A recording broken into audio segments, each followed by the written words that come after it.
Gusto ko lang po ma'am ay i-follow up regarding doon sa sinabi ni Representative Kimbo na itong lingguhang price adjustment po daw na pinapangunahan ng Department of Energy ay tila nagiging daan po para sa cartelization o sabwatan ng mga kumpanya ng langis. Ano po ba yung anong hakbang po ba ang ginagawa ngayon ng Department of Energy since may mga usapin pong ganito, ma'am? Apo, I think ang issue is nag-uusap-usap ba sila kung ano yung ang oil price hike. That is a behavior or behavior that should be investigated, no? At kinausap po namin yung PCC to check kung meron ngang anti-competitive behavior po among them. Now, pero isa po is talagang mahal talaga yung presyo ng bili natin ng langis, ano.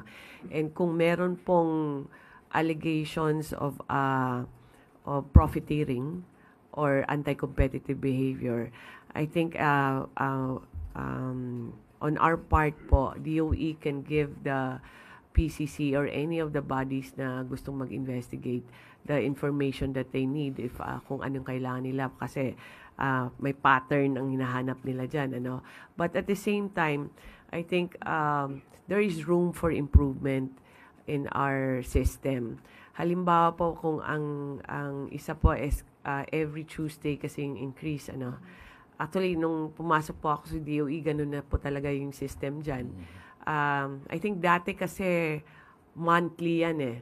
So, ginawa nilang weekly kasi masyadong malaki yung jump or yung oil price change kung monthly siya. So, ginawa siyang weekly.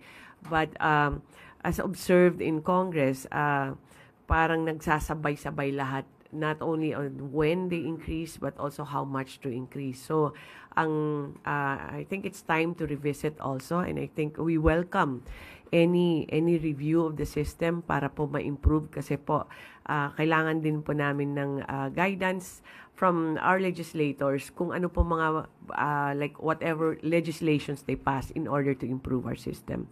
But this is that would not be under ERC kasi ERC kasi is on electricity, but it would be under PCC po. Pero sa ngayon, ma'am, may recommendation din po ba kayo sa PCC, ma'am, para to start the investigation regarding this matter? PCC, we have sent a letter to check based on whatever is happening today, ano. Pero ito po still under investigation kung meron or wala, no.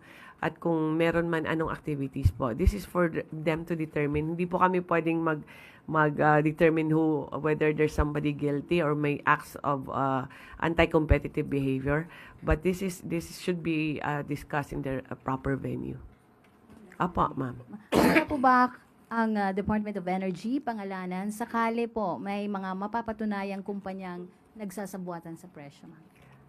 Kung meron pong ruling po, any court or PCC man or anybody that has jurisdiction over this investigation or cases, then I think naman kung may ebidensya at napatunayan po, then we should announce also.